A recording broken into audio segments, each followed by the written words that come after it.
ask Mr. Quarterback Love himself, D.O., Dan Orlovsky, he is agreeing.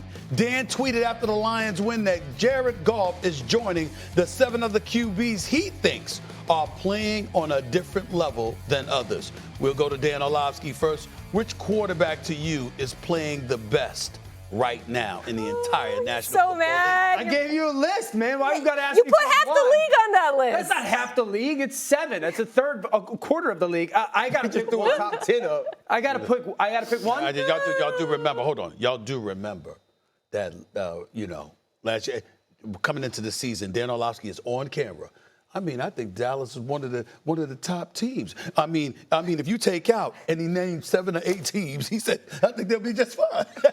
This is the same Dan Orlovsky who did that. So just keep that in mind when you look at this list. One, go ahead. He's so torn right now. Take your time. If I had to pick one right now, I'm going to be fail shocked. a test just because you took too damn long to answer questions. I think I'm going to say Daniel Jones. Woo! Wow. Not mad at it. I think he is playing great. The Colts in 3 games, they've punted once. He hasn't given the ball away. He's playing great under pressure, which is something that has been his kryptonite. I think if they win this weekend against the Rams and it's a heavyweight fight, I think he's going to sit at the top of the MVP list. So if I had to pick one, and again, this is the group that I like, I'd probably pick Daniel Jones. Can you disagree with someone and say that they're not wrong? I don't know about that. That's too many words for my brain. Yeah, creative. Because I don't know if you can. Because it's Justin Herbert.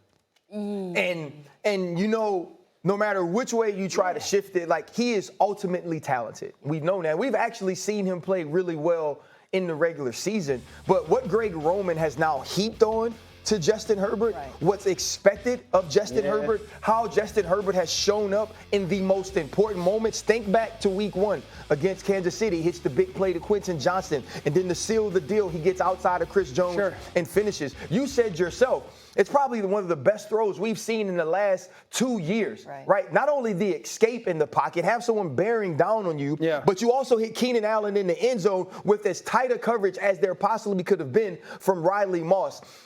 This team walked into this season and headed into the second year in San Francisco. We watched Jim Harbaugh go to the Super Bowl, right? Win the NFC Championship. So you're expecting that change. I thought it was going to be physicality and defense. And Greg Roman said, nah, Justin Herbert, the best go ahead on and take it. Yeah. And I've seen it. I don't disagree with you. The hard part about answering this question now is there's so few games, right? So some quarterbacks have faced easier competition. Like Josh and Jalen Hurts have done so well with what's in front of them and what's been asked of them. Yes. Matthew Stafford, I think, week 1 was amazing. A little bit less so in this last week. I'm with Ryan. I think it's Herbert. Because this last game against the Denver Broncos defense, to me, even though the numbers may not blow you away, was one of the single most impressive quarterbacking performances. Because he was under duress. He had Nick Bonito and Jonathan Cooper in his lap the entire game. He had the most tight window throws of any quarterback. Every throw was difficult, and he executed. He is why they won that game. And so if you consider the competition, the level of difficulty, the highlight reel throws, it's Herbert for me, too. And not only that, he's moving methodically. I mean, what are we talking about here? We're talking about 29 first downs. You talk about having a 12-and-a-half-minute time of possession advantage. It's not like it's just a big play. He's methodically chipping you apart as well. And that's when you know that level of consistency that you see from a quarterback on the field, it could go a long way. Why did you have Baker Mayfield at the top? Was it? I'm just asking. That list right there. It was just the first name I put up there. Oh, it's not a ranking. I was just making sure that you weren't. Baker's been ridiculous. Hey, you know how they got the X-ray? You know how they got the X-ray where they show what's inside the person and they have the dog in there? Yeah. That's Baker Mayfield, dog. Hold on. I'm not going to let you get away with that. No. Baker Mayfield has been great. I think he's been great in Tampa for the last couple of years. Point, period, blank. You don't got to couch you with. I will say this, though. Don't tell me how to do TV. You don't got to couch you with the team that wins and the quarterback that plays the best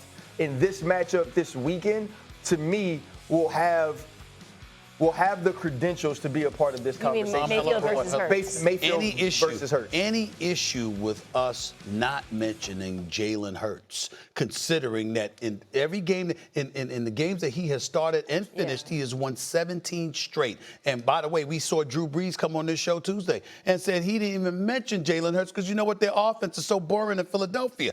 I don't know which way to go, considering when you bring something like that up. He's been great. He has done what is required of him until this this last game, he had like 2 throws over 10 yards. That's not to say he's not capable of doing more.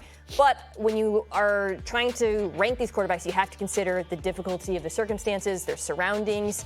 He has been in a much easier situation than most of the other quarterbacks. I think this is you have to put Hurts in a small group because we have enough evidence that when the chips are on the line and everything's out there, like he gets it done. And I went through a period where I didn't love the way it looked all the time, and I was a little bit of a doubter, certainly a hater. And I've gotten to the point where I'm like, dude, he just figures out the way to get it done. And so I think while you look at the list of quarterbacks and you're going, well, is he really as impressive as Lamar Jackson or Josh Allen or Patrick Mahomes or a Justin Herbert? Like, no, but he wins more or as much as them, if not more than them. So like you have to put him in there. I think the guy's name is interesting. Like, bro, if Lamar won the other night, we would have Lamar at 1. Lamar's having Lamar's bonkers. We see that all the time. We're getting used to it. Like you get desensitized to like the Lamars and the Patricks and the Joshes. Here's what I'll say about Jalen Hurts. Jalen Hurts needed last weekend. Yes. Right? He needed that sort of game, not in the sense of just how he performed. He needed that pressure because there's very few quarterbacks that could have the 2 Super Bowls that Jalen Hurts has and be critiqued and picked apart and criticized and downgraded the way that Jalen Hurts is in large circles because of the way it looks. Right. And because he doesn't seem to say that if we can win, I'd rather do something else. In the sense of, if we can win running it, I don't feel like he will go to the coach and go, I know we can win if we give it this, but I'm not getting enough throws. Yeah. He's comfortable winning that way. I agree with you, and I agree with you about Justin Herbert. I will say this about Daniel Jones. The one thing it has me thinking about is that if he continues to look the way that he looks, was it really about him? Is it about Jackson Dart, or is it about the Giants organization? Because if Daniel Jones continues to look this way, what the hell was going on in East Rutherford, New Jersey? I think it's more about Indy. I got you. And the Giants organization. You mentioned at the very beginning, should there be more heat on Joe Schoen? When I'm watching Daniel Jones, all I'm thinking about is the Giants GM and the terrible situation they put him in and how bad the offensive line was and the lack of weapons at times around him.